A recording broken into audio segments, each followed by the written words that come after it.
My experiment is about why flowers change color when they're put in natural pigments such as food coloring. Animal flowers with color already in them change color. I wanted to know how it was possible. The reason I was interested in this topic is because I was passing by the flower store once and I saw this unique flower, and it was all fancy and it cost $30 and it was called the rainbow flower. It was called the rainbow flower because there were several colors existing in one flower, and the reason the color existed is because the stem was cut into several sections and dipped into dye water. So this is what I did. I tried out this experiment.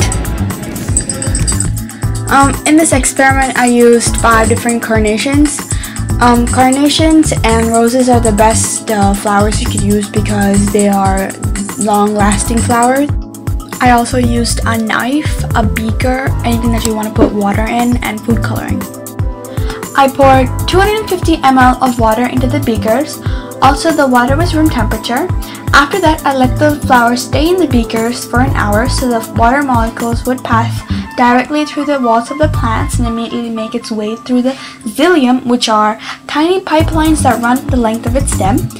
Then I cut the stem so it was all the same length, so 25 centimeters for all of them. So if the flowers were let out of water for a long time, the xylem would have dried up and you want a fresh start. Then I dropped 30 to 40 drops of food coloring into the beakers. The xylem is responsible for the movement of water and nutrients throughout the plant. When you put dye into the water, the xylem will begin the transpirational pull without the root's presence, of course, and slowly colored water will travel to the xylem, eventually reaching the flower.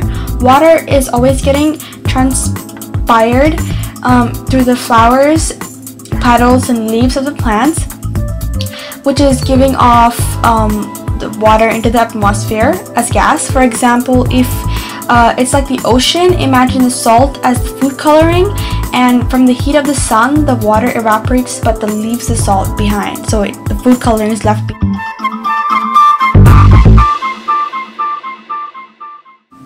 So after 48 hours, these were the results. I should say it was really poor. I was expecting a lot of color because it was in the water for 48 hours, but I could only see a little bit of color on the edges of the flowers and some were like really not visible. So after looking at these kind of results, I was like, I did something wrong, so I should redo it. So I'm gonna redo it on 2 more flowers. This time I only changed 2 things. I left the flower under warm water and the level of water was decreased, so 150 ml instead of 250, and the rest was unchanged. The second results were fantastic. In only 24 hours, the 2 flowers were full of color. The reason the first experiment did not work very well was because maybe I put too much water, or the flowers were filled with too much water already sitting in the flower store. Another possibility, the flowers would have been a few days old already. The reason the second experiment worked was I did only put 150 ml of water and 30 to 40 drops of food coloring, so more concentration of dye. Also, I made sure I was dyeing fresh flowers. Also, the reason I put warm water was because it acts as a catalyst.